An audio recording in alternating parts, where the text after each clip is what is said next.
하나님의 말씀은 여호수아 2장 15절에서 24절 말씀입니다.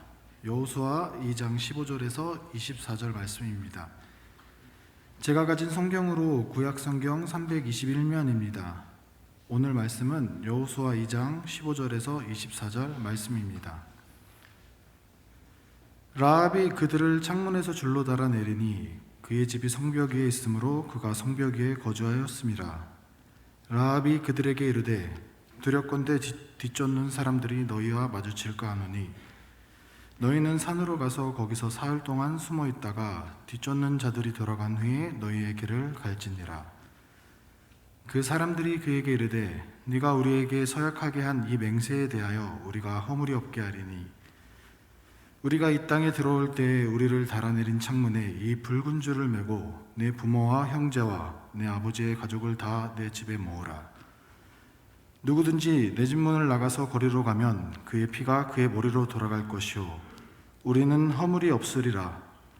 그러나 누구든지 너와 함께 집에 있는 자에게 손을 대면 그의 피는 우리의 머리로 돌아오려니와 네가 우리의 이 일을 누설하면 네가 우리에게 서약하게 한 맹세에 대하여 우리에게 허물이 없으리라 하니 라합이 이르되 너희의 말대로 할 것이라 하고 그들을 보내어 가게 하고 붉은 줄을 창문에 매니라. 그들이 가서 산에 이르러 뒤쫓는 자들이 돌아가기까지 사흘을 거기 머물매 뒤쫓는 자들이 그들을 길에서 두루 찾다가 찾지 못하니라. 그 두 사람이 돌이켜 산에서 내려와 강을 건너 눈의 아들 여호수아에게 나아가서 그들이 겪은 모든 일을 고하고 또 여호수아에게 이르되 진실로 여호와께서 그 온 땅을 우리 손에 주셨으므로 그 땅의 모든 주민이 우리 앞에서 간담이 녹더이다 하더라. 아멘. 우리는 역사를 주관하시는 하나님을 믿습니다. 그래서 하나님의 사랑과 정의에 순종할 수 있기를 소망합니다. 성경에 나오는 여리고라고 하는 도시는 성경의 기록 내용으로 보나 고고학적 발굴 내용으로 보나 오늘날 상황으로 보나 늘 논쟁한 가운데 서 있습니다.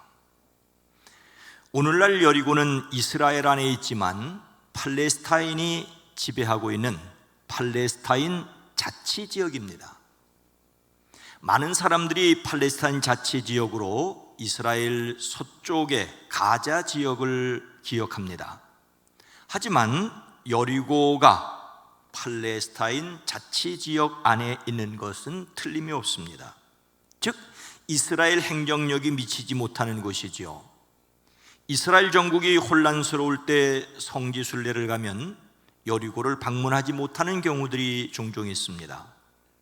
물론 대부분은 그곳이 팔레스타인 지역이라는 것을 느끼지 못하고 여행하지만 여리고가 팔레스타인 지역임에는 틀림이 없습니다. 여리고는 현재 요단강 계곡의 서쪽, 사해 북쪽에 있으면서 지중해 해수면보다는 무려 258m 아래에 위치합니다. 여리고는 인근 사해와 함께 바다 표면 한참 아래에 있습니다. 그래서 몹시 덥지만 산소가 많고 그늘에 들어가면 시원해서 휴양지로 손꼽히기도 합니다. 여리고에서 요단강을 건너면 바로 요르단 왕국이기에 교통의 요지이자 이스라엘의 관문이기도 합니다. 이 여리고가 세계에서 가장 오래된 도시라는 데는 이견이 없습니다. 그러나 이곳의 주인은 헤아릴 수 없을 만큼 바뀌었습니다. 주전 9,000년, 지금부터 1만 1천년 전부터 사람이 살았던 도시였는데 고고학적으로 무려 20개의 층들이 발견되었습니다. 끊임없이 무너지고 계속해서 건설된 것임을 알 수 있습니다. 무수한 지층들만큼이나 복잡한 역사로 논란이 되고 있습니다. 이스라엘의 여리고 정복은 성경에서 가장 놀라운 사건들 중에 하나라고 할 수 있습니다. 여호수아는 백성들에게 하나님의 명령을 전달합니다. 나팔을 잡은 제사장이 앞장서고 그 뒤에 언약궤가 따르고 그 뒤에 백성들이 따랐습니다. 그들은 엿새 동안 하루에 한 바퀴씩 돌고 일회째는 7바퀴를 돌고 소리를 지르자 성이 무너졌습니다. 이렇게 여리고 성이 무너졌다는 이야기는 모세가 팔을 들자 홍해가 갈라졌다는 이야기처럼 매우 극적인 사건으로 우리에게 다가옵니다. 그래서 한때 무너뜨려야 할 것들을 여리고성 주위를 돌았던 것처럼 도는 것이 유행하기도 했습니다. 하지만 우리는 오늘 말씀에서 여리고 정복에 대한 또 다른 이야기를 들을 수 있습니다. 모세의 인도로 출애굽한 이스라엘은 홍해를 건너 한 달 보름 만에 시내산에 도착하여 하나님과 언약을 맺었습니다.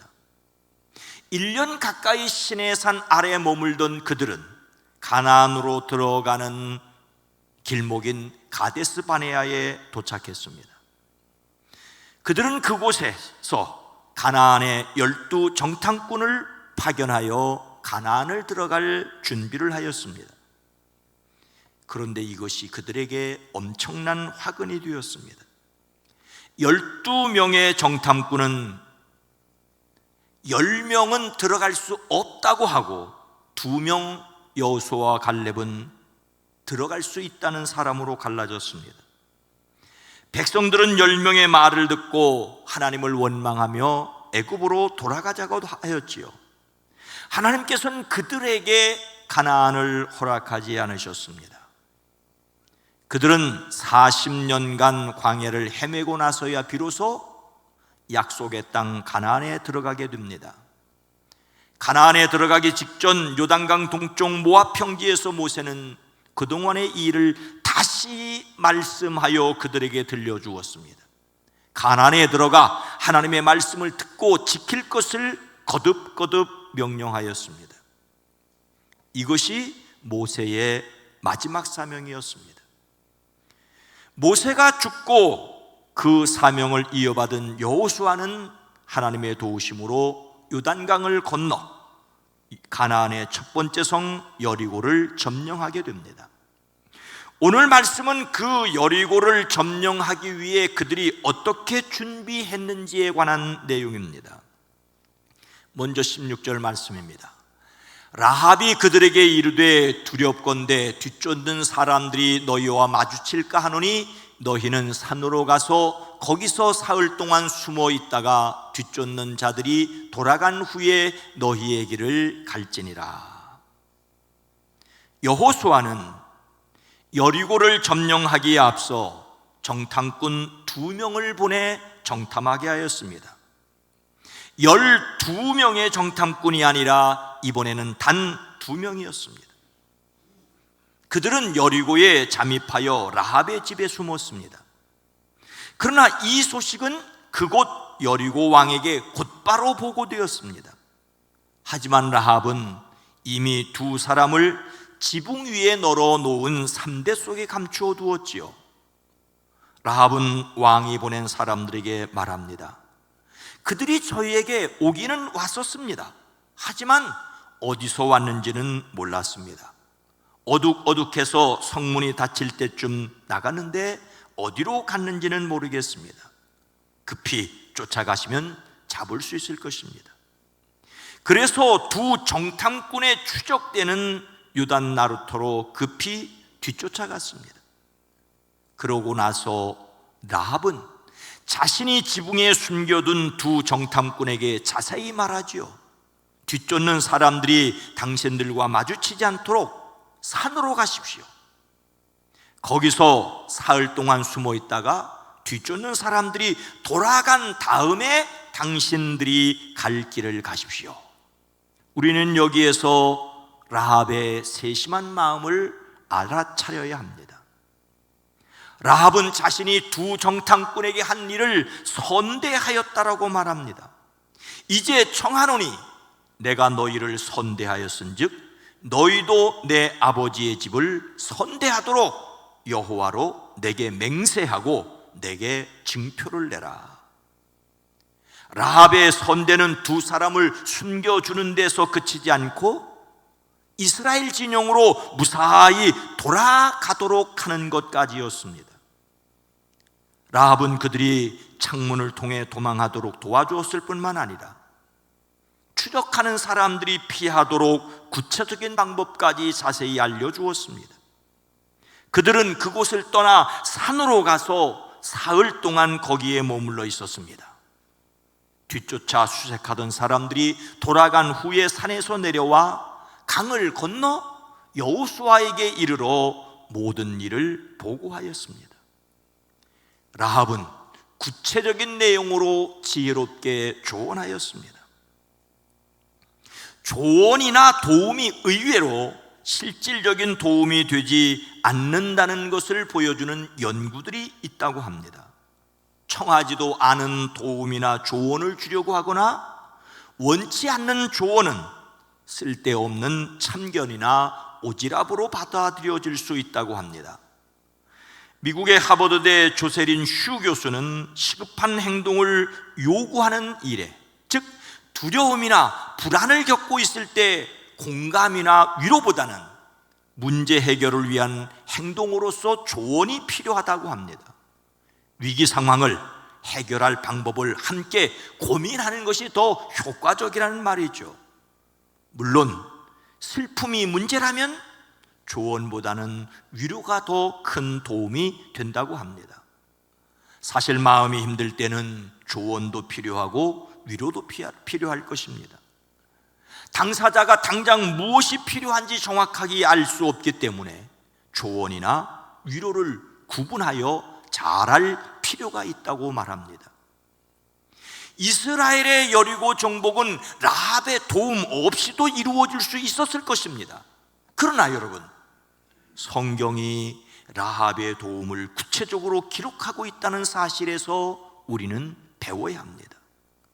다른 사람에게 자비를 베풀 때 도움이 되도록 조언해야 합니다. 다른 사람을 선대할 때 끝까지 선대해야 합니다. 그렇게 하나님의 선한 손이 될 수 있습니다. 하나님의 선한 손에 이끌려 선하게 사용되는 저와 여러분과 이 역사가 되기를 주의 이름으로 축복합니다. 라합의 행동은 고민 끝에 내려진 결단이었다고 할 수 있습니다. 라합의 행동은 여리고의 입장에서는 배신이었고 반역이었기 때문입니다. 라합이 정탐꾼들을 도와주었던 이유가 무엇입니까? 먼저 18절입니다. 우리가 이 땅에 들어올 때에 우리를 달아내린 창문에 이 붉은 줄을 매고 내 부모와 형제와 내 아버지의 가족을 다 내 집에 모으라. 라합은 자신이 정탐꾼을 선대했으니 그들도 자신을 선대하라고 하였습니다. 라합이 그들의 목숨을 구해 주었으니 그들도 자신과 가족들의 목숨을 구해 달라고 합니다. 그래서 두 정탐꾼은 약속을 하지요. 여기 홍색 줄이 있어. 우리가 이 땅에 들어올 때 당신이 우리를 달아낸 그 창문에 이 홍색 줄을 메어 두시오. 그리고 당신 집안의 모든 식구를 다 당신의 집에 모여 있게 하시오.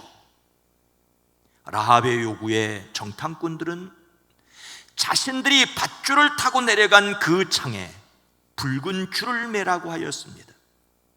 그것이 라합과 가족의 생명을 구하는 표시라고 하였습니다. 정탐꾼들이 타고 내려간 줄은 밧줄이었고 라합의 집을 식별하기 위해 창문에 내걸었던 것은 몇 가닥의 실을 엮은 가는 줄이었습니다. 라합이 내걸게 될 붉은 줄은 그 말뜻 자체에 이미 소망이라는 뜻을 가지고 있습니다. 정탐꾼들과 라합이 맺은 언약대로 창문에 달아놓은 붉은 줄은 그들의 소망이었습니다. 라합은 붉은 줄을 창에 달아놓음으로 믿음이 성취되었고 이스라엘의 여리고 멸망 후에도 구원의 소망을 갖게 되었습니다.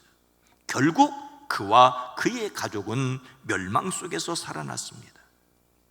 라합은 자신과 가족을 살리기 위해 정탐꾼을 살렸습니다. 그러나 이것만으로 라합의 행동을 정당화하기는 부족합니다. 라합이 그렇게 해했던 또 다른 이유는 무엇입니까? 24절 말씀입니다. 또 여호수아에게 이르되 진실로 여호와께서 그 온 땅을 우리 손에 주셨으므로 그 땅의 모든 주민이 우리 앞에 간담이 녹더이다 하더라. 여리고 정탐을 무사히 마치고 돌아온 두 사람은 여호수아에게 이렇게 보고하였습니다. 주님께서 그 땅을 모두 우리 손에 넘겨주셨으므로 그 땅의 모든 주민이 우리를 무서워하고 있습니다. 그들은 그들의 간담이 녹았다라고 말하고 있습니다. 그런데 여러분, 이 말을 누가 먼저 하였습니까? 그것은 바로 라합의 입을 통하여 나왔던 말입니다. 이야기를 좀 거슬러 올라가 보아야 하겠습니다. 두 정탐꾼이 라합에게 이르렀을 때 라합이 이렇게 말합니다. 여호와께서 이 땅을 너희에게 주신 줄을 내가 아노라.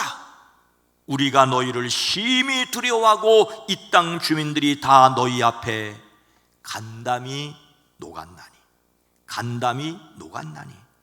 이는 너희가 애굽에서 나올 때 여호와께서 너희 앞에서 홍해의 물을 마르게 하신 일과 요단 저쪽 아모리 사람의 두 왕 시온과 옥에게 행한 일 곧 그들을 전멸시킨 것을 우리가 들었습니다. 라합이 어떻게 이러한 사실을 듣게 되었는지는 알 수 없지만 하나님께서 여리고를 이스라엘에게 주신 것을 알았다라고 하였습니다. 라합뿐만 아니라 그 백성이 모두 간담이 녹았다고 하였습니다.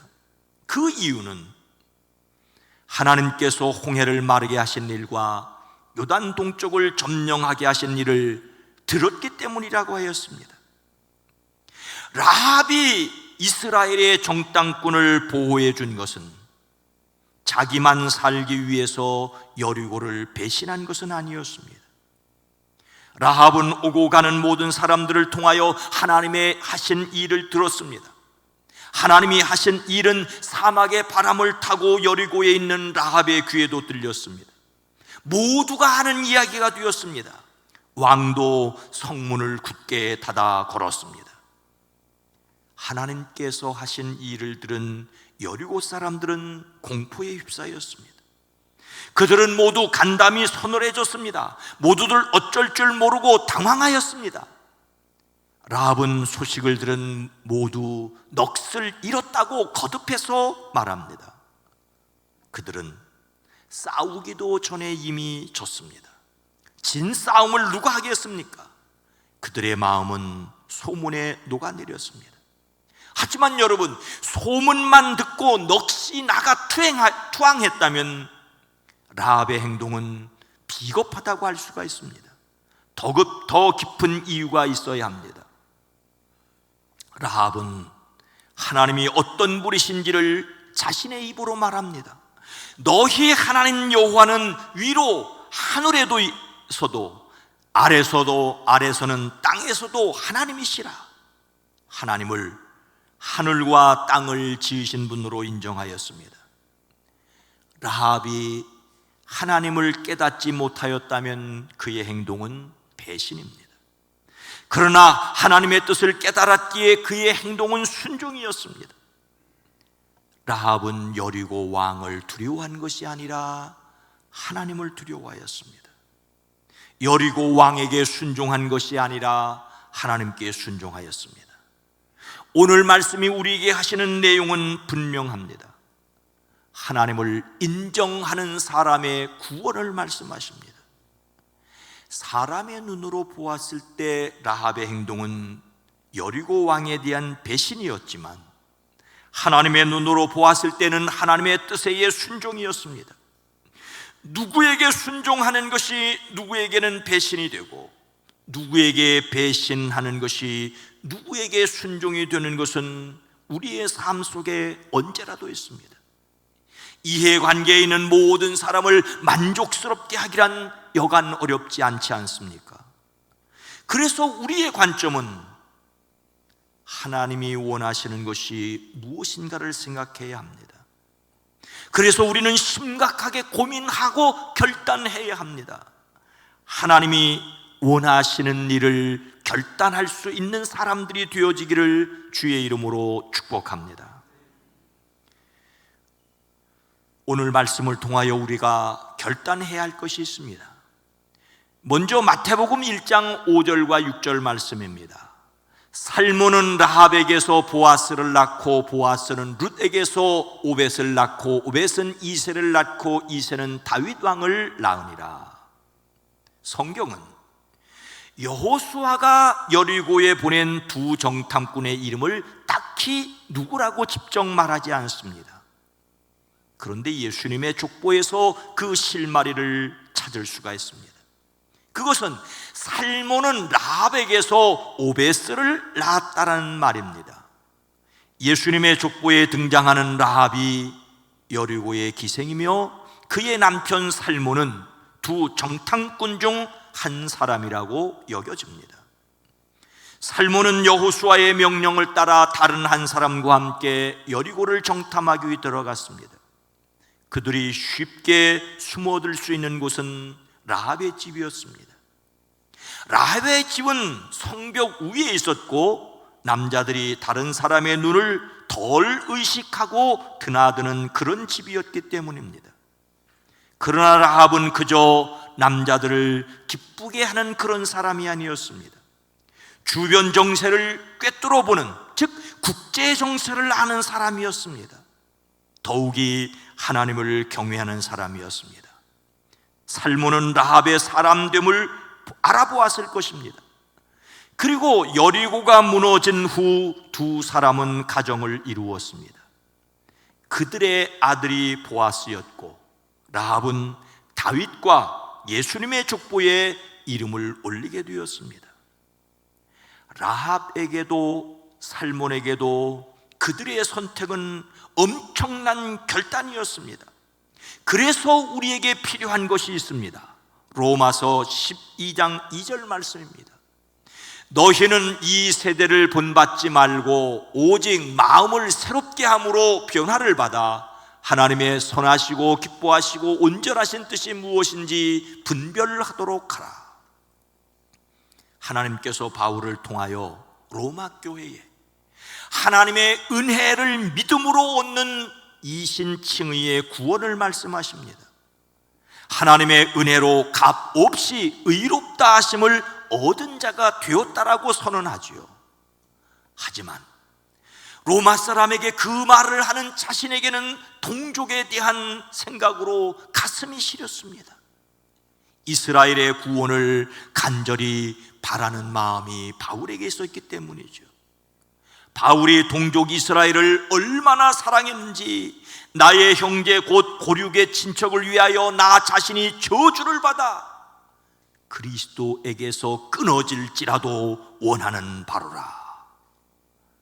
하나님의 영원한 나라를 위하여 이방인의 사도로 부르심을 받았지만 완고하여 믿지 않는 동족 이스라엘에 대한 안타까움을 놓을 수가 없었습니다. 이스라엘의 구원을 간곡한 말로 표현한 후에 그리고 나서 하는 말이 그러므로 나는 하나님의 자비하심을 힘입어 여러분에게 권합니다. 여러분의 몸을 하나님이 기뻐하실 거룩한 산 제물로 드리라고 하였습니다. 그리고 계속해서 하나님이 기뻐하시는 거룩한 산 제물이 무엇인지를 설명하며 여러분은 이 시대의 풍조를 본받지 말고 마음을 새롭게 함으로 변화를 받아 하나님의 선하시고 기뻐하시고 온전하신 뜻이 무엇인지 분별하도록 하였습니다. 유대인으로 태어난 것으로 만족하지 말고 예수님을 믿음으로 구원받았다는 것으로 만족하지 말고 행동하라는 말이죠. 하나님의 뜻을 분별하고 그 뜻에 순종하여야 할 것을 말씀하고 있습니다. 예수님을 믿지 않는 사람은 예수님을 믿음으로 하나님께 돌아와야 합니다. 예수님을 믿음으로 하나님께로 돌아온 사람은 하나님의 선하시고 기뻐하시고 온전하신 뜻이 무엇인지 분별하고 따라야 합니다. 참으로 하나님을 인정하는 사람은 하나님이 원하시는 삶에 순종할 수밖에 없습니다.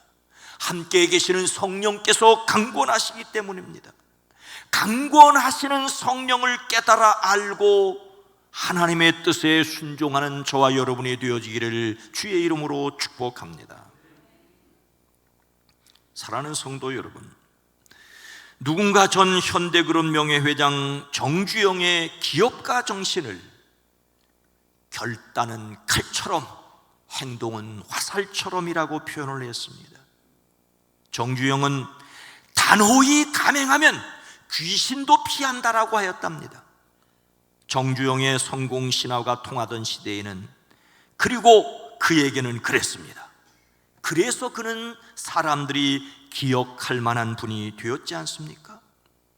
그런데 그리스도인은 성공만을 위해서 세상에 있지 않습니다. 그렇다고 성공을 멀리 해야 되는 사람도 아닙니다. 늘 성공보다 더 중요한 것, 하나님의 뜻을 따르기 위하여 세상에 있습니다. 하늘에서 이루어진 것을 믿기에 이 세상에 이루어가야 할 것이 있습니다. 그것은 고통스러운 결단의 결과일 수 있습니다. 라합이나 살몬의 결단처럼 말입니다. 그래서 늘 하나님을 인정하십시오. 하나님의 뜻을 구하십시오. 그분이 이루실 것을 소망하십시오. 너희를 부르신 이는 미쁘시니 그가 또한 이루시리라. 그가 또한 이루시리라. 거룩하신 하나님, 어느 때 어느 형편에서나 하나님의 신실하심을 의지하게 하옵소서. 우리를 통하여 하나님께서 이루실 것을 믿기에 이웃을 사랑하고 국가를 사랑하고 동족을 사랑하되 하나님이 원하시고 기뻐하시는 더 큰 뜻에 순종할 수 있는 저희들이 되어지게 하옵소서. 예수님의 이름으로 간절히 기도하옵나이다. 아멘.